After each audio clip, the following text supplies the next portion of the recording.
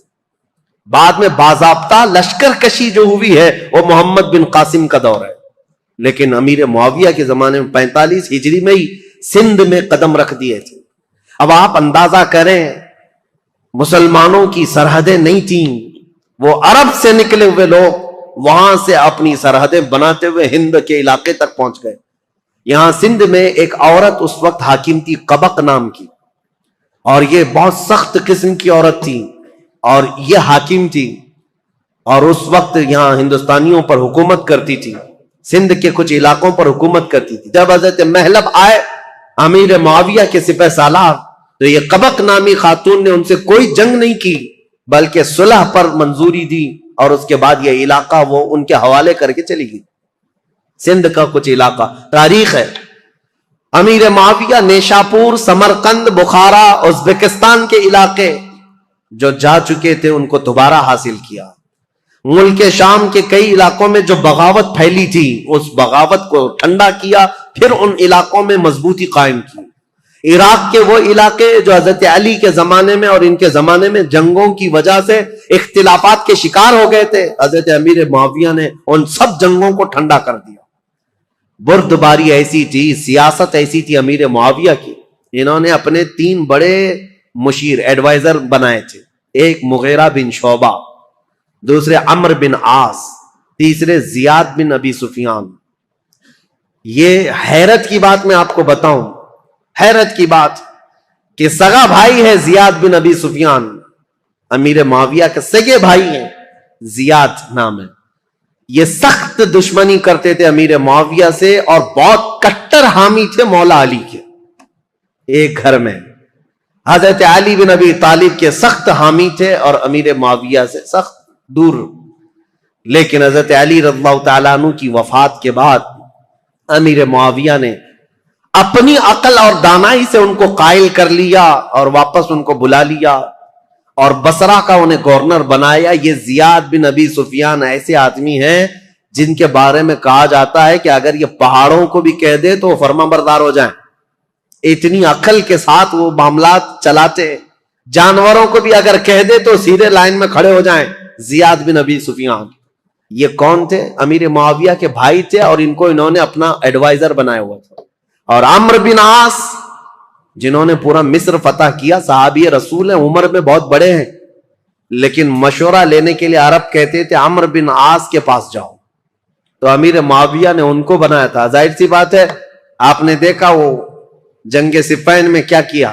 حضرت عمرو بن عاص نے بعد میں اعلان نہیں کر دیا تھا کہ میں اپنے فریق کو معزول نہیں کرتا. عمرو بن عاص امیر معاویہ کے مشیر خاص تھے.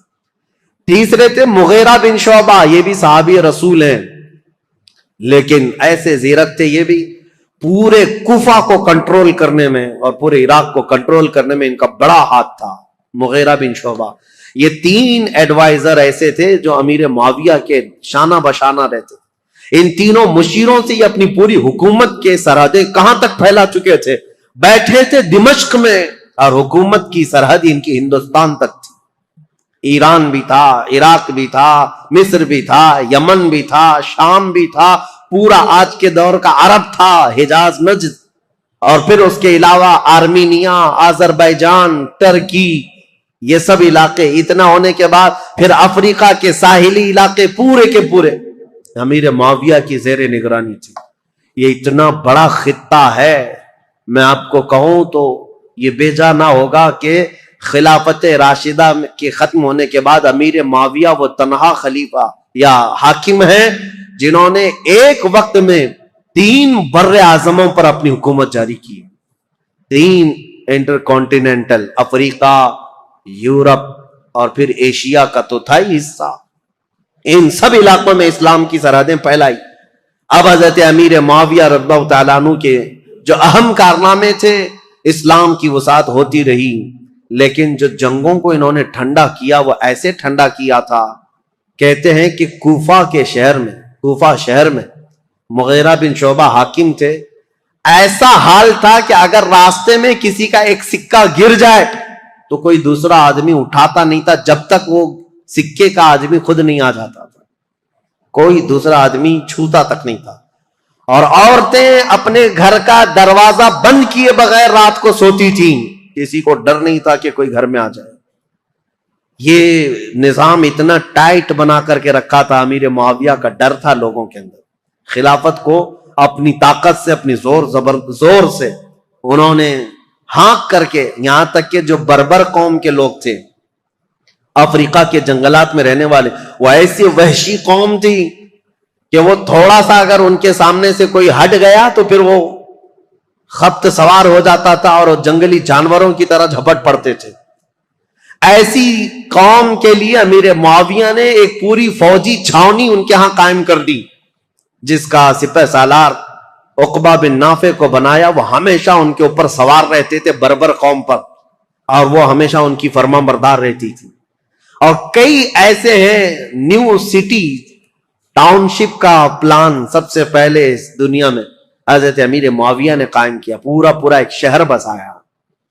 جیسے افریقہ میں ایک شہر بسایا قیروان نام سے، اور وہ پورا مرکز اسلام بن گیا بعد میں. ایسے کئی ان کی ایجادات ہیں امیر معاویہ رضی اللہ تعالیٰ عنہ. بحری بیڑے پیدا کرنا، فوج کو ترتیب کے ساتھ، الگ الگ مقدموں کے ساتھ، الگ الگ ٹکڑیوں کے ساتھ، نام کے ساتھ بنانا.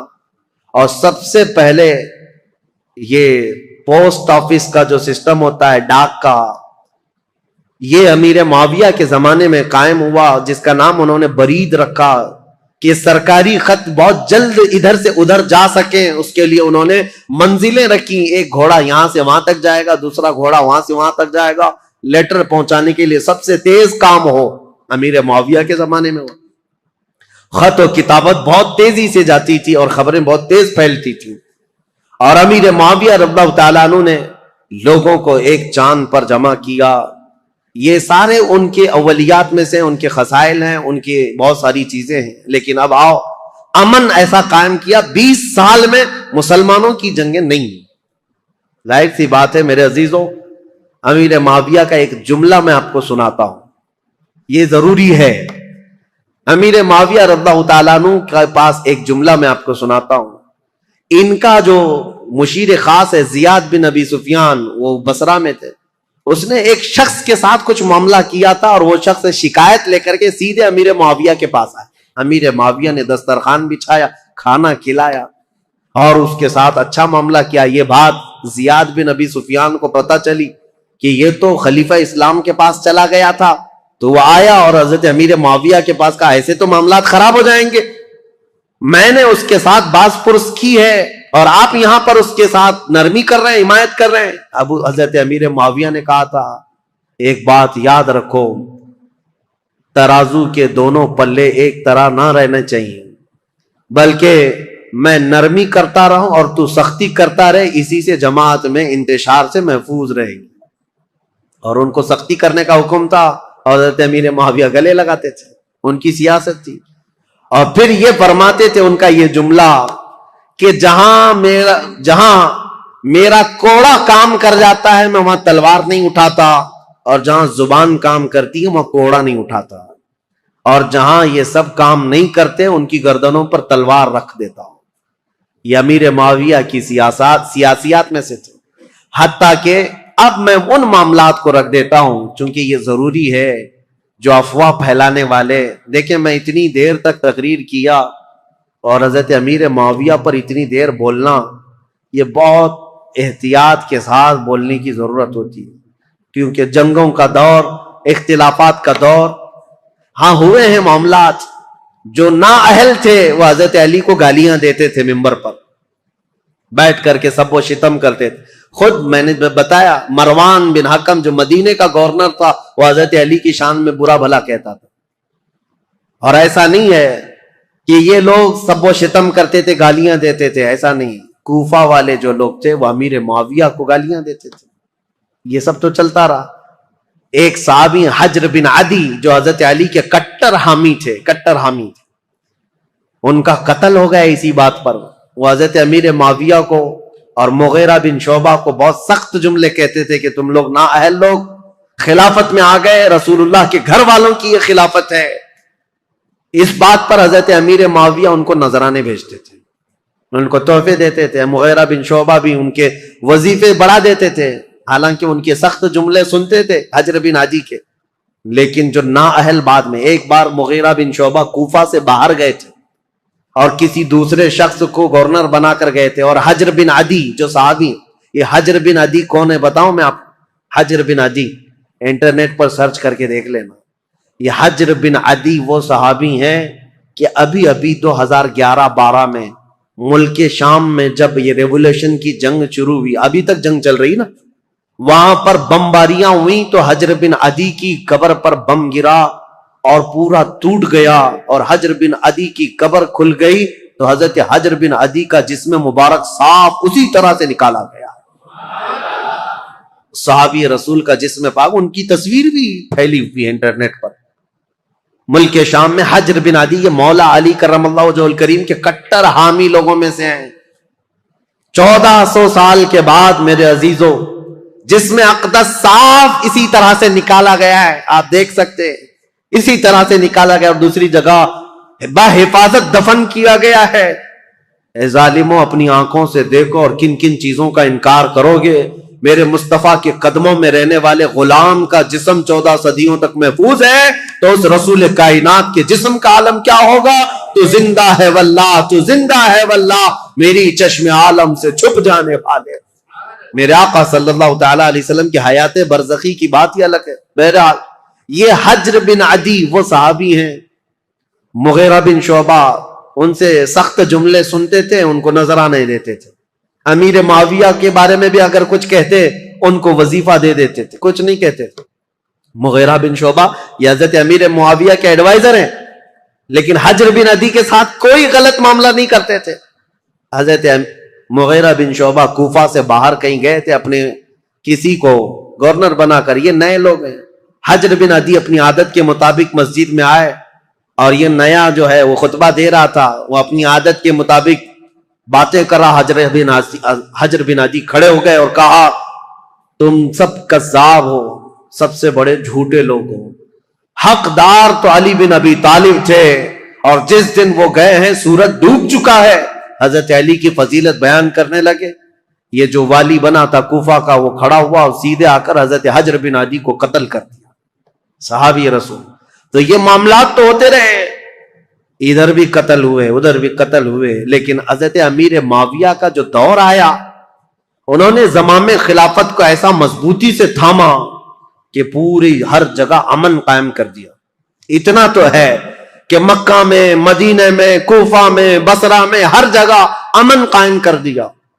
لیکن وہ اخیر زمانہ ان کا، ظاہر سی بات ہے ان کی عمر جب 80 سال کے قریب تھی، 80 سال کے قریب ان کی عمر ہوئی، اب ان کے حالات جو سخت تاریخ کے لیے بدلاؤ کے ہیں وہ ایک ہی ہے۔ پھر بھی میں ادب کے دائرے میں عرض کرتا ہوں، حضرت امیر معاویہ کو بعض لوگوں نے آ کر مشورہ دیا کہ آپ کا دور ختم ہونے والا ہے، اب حالات ویسے نہیں ہونے چاہیے جب حضرت عمر کے انتقال کے بعد ہوئے، حضرت عثمان کے قتل کے بعد ہوئے۔ خلافت کے لیے لوگوں میں الگ الگ معاملات نہ ہو جائیں، اختلاف نہ ہو جائے، اس لیے آپ اپنی زندگی میں ہی کسی کو اعلان کر دیجئے میرے بعد یہ خلیفہ ہے۔ مسلمانوں کو ویسے بھی خلیفہ کی بات ماننا ضروری ہے، آپ کی بات سب لوگ مان لیں گے۔ امیر معاویہ رضی اللہ تعالیٰ عنہ کو جب یہ لوگوں نے آ کر کہا تو حضرت امیر معاویہ نے پوچھا کہ اچھا ٹھیک ہے، یہ ان کی بیماری کا وقت تھا، کہا بتاؤ میں کس کا اعلان کروں۔ چاپلوس لوگ تھے، چاپلوسی کرتے ہوئے کہا کہ آپ کے گھر میں یہ خلافت زیب جیتی ہے، آپ کا بیٹا یزید ہے، اس کو آپ خلیفہ کا اعلان کر دیجئے۔ یہاں سے اب تاریخ بدل جاتی ہے، اسلامی تاریخ یہاں آ کر کے بہت سخت ہو گئی ہے۔ امیر معاویہ نے پہلے تو انکار کر دیا، کہا نہیں، کیونکہ یزید کے شب و روز اور اس کے دن بھر کی جو مشغولیات ہیں وہ سب کو پتا تھے۔ نا اہل آدمی دن بھر کبوتر بازی کرتا تھا اور کبھی چھپ چھپا کر کے بندروں کو کھیل میں لگاتا تھا اور خوش ہو کر کے ہنستا تھا۔ اس کے الگ الگ معاملات تھے، اس کے شراب پینے کی بھی باتیں ہیں، لیکن امیر معاویہ سے چھپ کر کرتا رہا یا ان کے دور میں کم کرتا رہا۔ حضرت امیر معاویہ نے منع کر دیا، لیکن پھر کچھ بڑے بڑے لوگ بھی آئے، کہا کہ یہ بات صحیح ہے کہ مسلمانوں میں ایک بہت بڑی جنگ ہوگی اب خلیفہ کے انتخاب کے لیے، کیونکہ حضرت امام حسن سے جو صلح ہوئی تھی وہ تو اس بات پر ہوئی تھی نا، امیر معاویہ کے بعد خلافت امام حسن کو جائے گی، لیکن امام حسن تو شہید ہو گئے، اب کون ہے؟ تو بہت سارے لوگ اس وقت جو موجود تھے انہوں نے اس بات کا ویرودھ بھی کیا، انکار بھی کیا، کیونکہ ابھی 3 بڑے صحابہ موجود تھے، سیدنا ابو بکر صدیق کے بیٹے عبد الرحمن، حضرت عمر کے بیٹے عبداللہ بن عمر، اور حضرت علی کے بیٹے امام حسین، یہ بڑے بڑے صحابہ، اور حضرت زبیر کے بیٹے عبداللہ بن زبیر یہ بھی موجود تھے۔ تو ایک صحابی آئے حضرت امیر معاویہ کے پاس، احنف بن قیس، انہوں نے کہا کیا یہ اچھا ہوگا کہ آپ اعلان کر دیں عبداللہ بن عمر کے نام پر، ان سے افضل کوئی نہیں ہے، کیونکہ وہ بڑے صحابی ہیں، رسول اللہ کا زمانہ پائے۔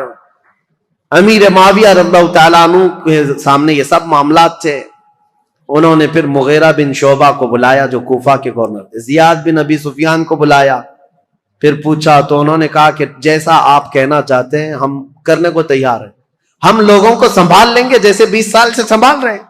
تو امیر معاویہ نے خط لکھ دیا سب کے نام پر کہ میری زندگی آخر دور کو پہنچ چکی ہے، اے مسلمانوں میں اپنی زندگی میں اعلان کرتا ہوں میرے بعد میرا بیٹا یزید بن معاویہ تخت خلافت کا جانشین ہے۔ مغیرہ بن شعبہ لے کر کے گئے، انہوں نے تو نافذ کر دیا، زیاد بن ابی سفیان جو تھے انہوں نے بھی نافذ کر دیا۔ اب مدینے کا مسئلہ تھا، مدینے میں مروان تھا، مروان کو لکھ کر کے بھیجا گیا، لیکن اس میں نام نہیں لکھا گیا۔ پہلے خط میں یہ لکھا گیا کہ امیر معاویہ یہ چاہتے ہیں مسلمانوں میں جنگ نہ ہو، اس لیے اپنی زندگی میں کسی کے خلیفہ ہونے کا اعلان کرنا چاہتے ہیں۔ مروان نے سارے بڑے صحابہ کو بھی بلایا جو موجود تھے، سب سے یہ مشورہ لیا کہ خلیفہ وقت امیر معاویہ کا یہ کہنا ان کی رائے ہے، سبوں نے کہا اچھا ہی ہوگا پھر ایک نئے خلیفہ کو چننے کے لیے لڑائیاں ہوں گی. امیر معاویہ اگر اعلان کریں گے تو کسی اچھے کا کریں, کیونکہ نام نہیں تھا اس وقت. سب مدینے والے اس بات پر راضی ہو گئے. ٹھیک ہے. اس کے بعد امیر معاویہ کو جب یہ خبر پہنچی کہ سب معاملہ ٹھیک ہے, راضی ہیں, تو دوسرے خط میں انہوں نے بھیجا کہ ہاں میں اعلان کرتا ہوں کہ میرا بیٹا یزید تخت خلافت کا جانشین ہوگا. یہ خط جیسی آیا, مروان نے اب جن لوگوں کو بلایا اس میں بہت سارے لوگ تھے, تابعین اور صحابہ. اس نے کہا امیر معاویہ نے اپنے بیٹے کے خلافت کا اعلان کیا ہے. سب سے پہلے اب مروان نے جو بات کہی یہ کہی تھی, رسول اللہ صلی اللہ تعالی علیہ وسلم کی سنت پر اور ابو بکر اور عمر رضی اللہ تعالیٰ عنہ کی سنت پر امیر معاویہ اپنے بیٹے کو خلیفہ کا اعلان کر رہے ہیں. تو حضرت عبد الرحمن کھڑے ہو گئے, عبد الرحمن بن ابو بکر, کہا جھوٹ بول رہے ہو, یہ کہو رسول اللہ کی سنت اور ابو بکر و عمر کی سنت نہیں. عیسائی بادشاہ ہرقل اور عظیم الروم کی سنت پر کہ ان کے ہاں ایک بادشاہ مرتا ہے تو بیٹا خلیفہ بنتا ہے. اسلام میں ایسا نہیں, تم جھوٹ بول رہے ہو. ابو بکر اور عمر کی سنت ہوتی تو ابو بکر نے اپنے بیٹے کو خلیفہ نہیں بنایا, عمر نے اپنے بیٹے کو خلیفہ نہیں بنایا, بلکہ ان خلفاء نے اپنے خاندان کو خلافت سے دور رکھا رضوان اللہ علیہ مجمعین. حضرت عبد الرحمن بن ابو بکر کھڑے ہو گئے. پھر حضرت عبداللہ بن عمر اور عبداللہ بن زبیر, یہ دو بڑے صحابہ تھے, ان سے پوچھا گیا تو انہوں نے کہا ہم نے یہ سوچا تھا کہ امیر معاویہ اس معاملے میں اچھا کریں گے, خیر خواہی کا ان کے ساتھ ہمارا معاملہ تھا, لیکن ہم ان کی خلافت کو صرف اس لیے تسلیم کیے ہوئے تھے 20 سال سے امیر معاویہ کی کہ ہم جنگیں دیکھ چکے تھے, مسلمانوں کا خون نہ بہے, ورنہ امیر معاویہ سے افضل صحابہ بھی موجود تھے خلافت کے وقت, لیکن ہم نے ان کو تسلیم کیا. تو اس کا مطلب یہ نہیں ہے کہ اب امیر معاویہ کے خاندان میں بھی یہ چلتا رہ جائے صحابہ میں سے. اب آئی بات امام حسین کی. امام حسین رضی اللہ تعالیٰ عنہ اس وقت مدینے میں موجود تھے. آپ کے پاس یہ بات آئی تو آپ نے بھی اس کا رد کر دیا. یہ معاملات ابھی چل رہے تھے اور زمانہ تاریخ ہجری کا 60ویں ہجری کو پہنچا تھا. رسول کریم صلی اللہ تعالیٰ علیہ وسلم کی وفات کو 50 سال گزر چکے تھے. امیر معاویہ ایک دن بیماری کی حالت میں اس دار فانی کو کوچ کر گئے, انتقال ہو گیا. خلافت کا معاملہ لٹک گیا, اور اس طرح کہ انہوں نے آلریڈی اعلان تو کر دیا تھا, آدھا اعلان, اور سب کو متی نہیں بنا لیے, سب کے ساتھ منظوری نہیں ہوئی, اس لیے خلافت کا معاملہ لٹکا ہوا تھا. ظاہر سی بات ہے خلیفہ برحق اس وقت ہوگا جب سارے لوگ ایک ساتھ بیعت کر لیتے. بڑے صحابہ مدینے کے, مکہ کے اور حجاز کے بہت سارے صحابہ نے اس کا انکار کیا تھا. کوفہ کے بھی بہت سارے صحابہ جو موجود تھے انہوں نے انکار کیا تھا کہ یہ وصیت نہیں مانی جائے گی, مسلمانوں کے معاملات مسلمانوں کے ہاتھ میں رکھے جائیں, وہ جسے چاہیں منتخب کریں. ان معاملات پر آ کر اب تاریخ رک گئی ہے. اب یہاں سے امیر معاویہ کے انتقال کے بعد جو اصل مسئلے شروع ہوتے ہیں, دوسرے دن یزید کو بیٹھنا ہے اور پھر وہ کربلا کی داستان شروع ہوتی ہے. انشاءاللہ العزیز ہمارے پاس 2 دن باقی ہیں. کل کی شب 10ویں شب ہے, اور اس کے بعد سنیچر کے دن دوپہر میں سے پہلے شہادت کے امام حسین کے وہ واقعات, کربلا تک کے معاملات آپ کے سامنے رکھے جائیں گے انشاءاللہ. میں نے تاریخ اسلام کو حضور اکرم صلی اللہ تعالی علیہ وسلم کی بعثت سے پہلے سے لے کر عرب کے حالات, دنیا کے حالات سے لے کر یہاں تک بیان کیا. صدیق اکبر کا زمانہ, فاروق اعظم کا زمانہ, عثمان بن عفان کا زمانہ, حیدر کرار کا زمانہ رضی اللہ عنہم اجمعین, امام حسن مجتبی, اور ان کے بعد امیر معاویہ کی 20 سالہ خلافت کا دور. اس کے بعد جو حالات آئے وہ مسلمانوں کے لیے بڑے گمبھیر حالات ہیں. پھر ہمارے درمیان انتشار ہوا, افتراق ہوا, جماعتیں بنی, ٹکڑیاں بنی اور فرقے بنے, اور اتنے بنے کہ اس کا دروازہ آج تک نہیں بند ہوا, اور اس وقت تک بند نہیں ہوگا جب تک کہ میرے آقا صلی اللہ تعالی علیہ وسلم کے فرمان کے مطابق 4 خلفائے راشدین کے زمانے کے بعد, وہ عدل, مساوات, امن کے دور کے بعد, قیامت کے قریب ایک اور بار ایک اور بار پوری دنیا میں عدل قائم ہوگا، امن قائم ہوگا، وہ دور ہوگا امام مہدی علیہ السلام کا، امام مہدی رضی اللہ تعالیٰ عنہ کا۔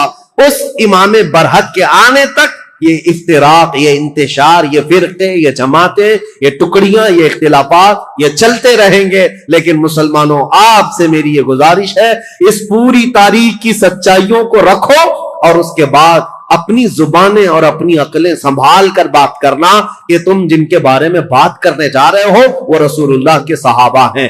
قیامت تک جو سب سے اچھے لوگ پیدا ہونے والے تھے، ان سب کو چن کر کے اللہ نے رسول کا صحابی بنایا۔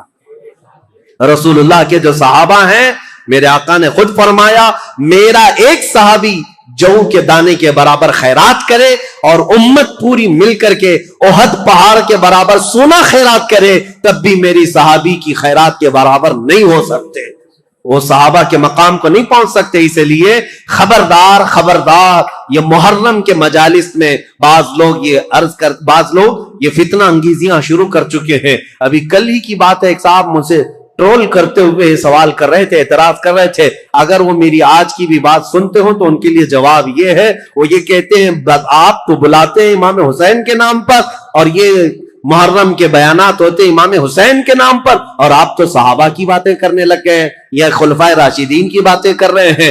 اگر اس صاحب کو ایسا لگتا ہے تو میں ان کے لیے جواب دیتا ہوں، تمہیں ابھی تک حقیقت پتا نہیں رسول اللہ صلی اللہ تعالی علیہ وسلم کے ان صحابہ کی۔ ہم ان صحابہ کرام کی فضیلت ہر دور میں بیان کرتے ہیں، بلکہ مولا حسین کو تم نے یہ خاص کر رکھا ہے کہ محرم کے لیے ہے۔ مولا حسین محرم کے لیے نہیں، ہر دن کے لیے ہے اور ہر رات کے لیے ہے۔ ہم کربلا والے سنی حضرات امام حسین کو محرم کے لیے خاص کر نہیں رکھے ہیں، بلکہ ہمارا تو یہ عزم ہے، ہمارے بچے جوان ہوں تو حسین ابن علی کی شہادت کے بیان کے بعد جوان مردی اور بہادری کے ساتھ کھڑے ہو سکے۔ ہم کہانیاں نہیں بیان کرتے۔ ایک بات یاد رکھو، بچپن میں جب سے میں بولنے لگا ہوں، ابھی تو یہ زمانہ بہت ہو گیا، میری عمر 13 سال کی تھی جب سے میں تقریر کر رہا ہوں، میری عمر 14 سال کی عمر سے محرم کے بیانات میں کر رہا ہوں، میری تو ابھی داڑھی بھی نہیں تھی، مونچھیں بھی نہیں تھی، اس وقت سے کربلا کی داستانیں ہر طرح سے بیان کیا۔ لیکن میں نے ایک بات کا عزم کر لیا، کربلا کی داستان رونے دھونے اور ماتم کرنے اور پیٹنے کے لیے نہیں ہے، بلکہ حسین کی شہادت ہم اس لیے سناتے ہیں کہ بجھے ہوئے دل ہو، 80 سال کا بوڑھا ہو تو 25 سال کا جوان بن جائے اس کے اندر سے۔